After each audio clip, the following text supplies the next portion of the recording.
हाय दोस्त, आज का प्रश्न हमारा है संविधान के विभिन्न स्रोत। मतलब कि भारत में जो संविधान बना है उसमें जो जो स्रोत जो लिया गया है वह कौन कौन देश से लिया गया है, उसी के बारे में आज हम चर्चा करेंगे। तो चलिए शुरू करते हैं। सबसे पहला नंबर हमारा है अमेरिका। अमेरिका देश से कौन कौन सा संविधान लिया गया है? तो अमेरिका देश से सबसे पहले हमारा लिया गया है मूल अधिकार। कौन सा अधिकार? तो मूल अधिकार, मूल। और फिर दूसरा है न्यायिक पुनरावलोकन। न्यायिक पुनरावलोकन का मतलब है कि अगर कोई नियम बनाया गया है तो उसे पुनः अवलोकन किया जा सकता है न्यायपालिका के द्वारा। फिर तीसरा हमारा है संविधान की सर्वोच्चता। संविधान में यह कहा गया है कि संविधान ही सबसे ऊंचा है और उससे ऊंचा कोई भी चीज़ नहीं है। लोकसभा, राज्यसभा ये सब नीचा है।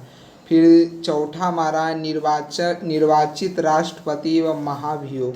यह भी हमारा अमेरिका से लिया गया है। एवं उपराष्ट्रपति का जो पद है यह भी हमारा अमेरिका देश से लिया गया है। चलिए दूसरा देश हमारा है ब्रिटेन। ब्रिटेन से कौन कौन सा चीज़ लिया गया है? तो ब्रिटेन से हमारा लिया गया है संसदीय शासन प्रणाली। भारत एक संसदीय शासन प्रणाली है। फिर इसमें लिया गया है संसदीय विशेषाधिकार लिया गया है। फिर तीसरा में जो लिया गया है विधि का शासन। ये सब हमारे ब्रिटेन से लिया गया है। देखिए, आपको एक ट्रिक बताते हैं। अगर संसदीय आ जाए तो आप डायरेक्ट ब्रिटेन मार सकते हैं, क्योंकि ब्रिटेन से ही संसदीय चीज़ जो संसदीय से स्टार्ट हो वे सब चीज़ ब्रिटेन से लिया गया है। फिर चौथा नंबर हमारा है संवैधानिक रूप से राष्ट्रपति की स्थिति। यह भी हमारा ब्रिटेन से लिया गया है। और जो एकल नागरिकता जो भारत में है यह भी कहाँ से लिया गया है? तो यह भी हमारे ब्रिटेन देश से लिया गया है। और फिर चुनाव में सर्वाधिक मत पर जीत की प्रक्रिया यह कहाँ से लिया गया है? यह भी ब्रिटेन से लिया गया है। फिर मंत्रिमंडल प्रणाली जो लिया गया है यह भी ब्रिटेन देश से हमारा लिया गया है। फिर परमाधिकार लेख यह भी हमारा ब्रिटेन से लिया गया है। और फिर विधायी प्रक्रिया, जो विधायी प्रक्रिया होता है वह भी हमारे ब्रिटेन देश से लिए गए हैं। अब तीसरा नंबर है हमारा कनाडा देश। कनाडा देश से कौन कौन सा लिया गया है? तो कनाडा जो देश है उसे हमारा लिया गया एक सशक्त केंद्र के साथ अर्धसंघ सरकार का स्वरूप। यह कहाँ से लिया गया है? तो कनाडा देश से लिया गया है। फिर अवशिष्ट शक्तियाँ केंद्र के पास, यह भी हमारा कनाडा देश से लिया गया है। फिर शक्ति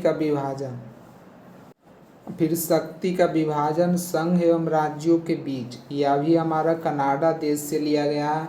फिर राज्यपाल की जो नियुक्ति है यह भी कहाँ से लिया गया है? तो यह भी कनाडा देश से लिया गया है। फिर उच्चतम न्यायालय का परामर्शी न्याय निर्णय, यह भी हमारा कनाडा देश से लिया गया है।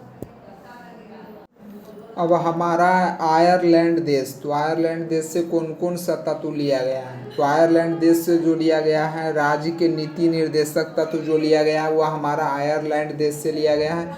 फिर राष्ट्रपति द्वारा राज्यसभा में सत्य, कला, विज्ञान एवं समाज सेवा आदि के क्षेत्रों में ख्याति प्राप्त व्यक्तियों का मनोनयन।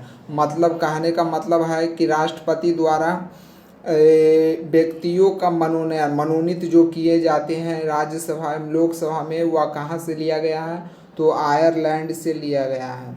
और फिर दूसरा हमारा है राष्ट्रपति का निर्वाचन संबंधी प्रक्रिया, कि राष्ट्रपति का निर्वाचन कैसे होगा, ये सारी प्रक्रिया हमारा आयरलैंड देश से लिया गया है।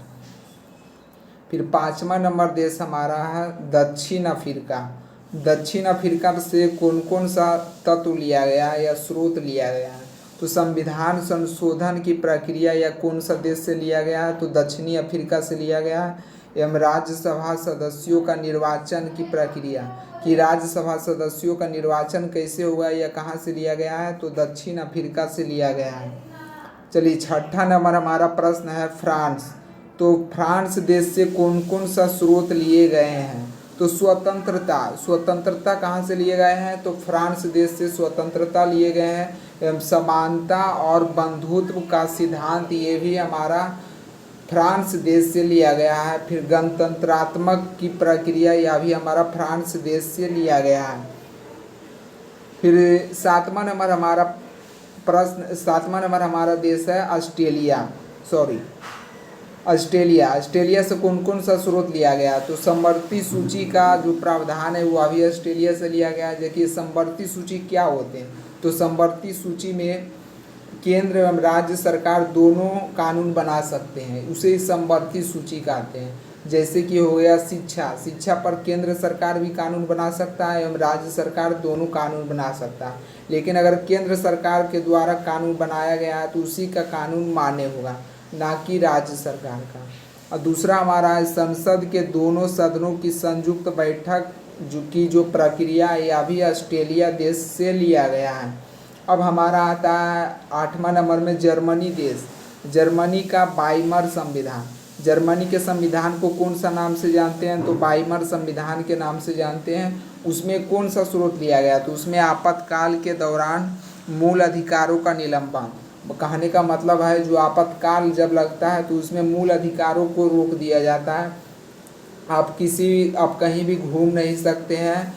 न्यूज़ रिपोर्टर को जो रहता है उसकी स्वतंत्रता को रोक दिया जाता है। वह कहीं किसी भी तरह के रिपोर्ट नहीं कर सकता। ये सभी मूल अधिकारों का निलंबन कर दिया जाता है, मतलब कि रोक कर दिया जाता है। अब 9 नंबर हमारा देश है जापान। तो जापान से क्या लिया गया है? तो जापान से लिया गया है विधि द्वारा स्थापित प्रक्रिया। विधि मतलब कानून द्वारा स्थापित प्रक्रिया, यह भी जापान द्वारा लिया गया है। एकमात्र स्रोत जापान से लिया गया है विधि द्वारा स्थापित प्रक्रिया।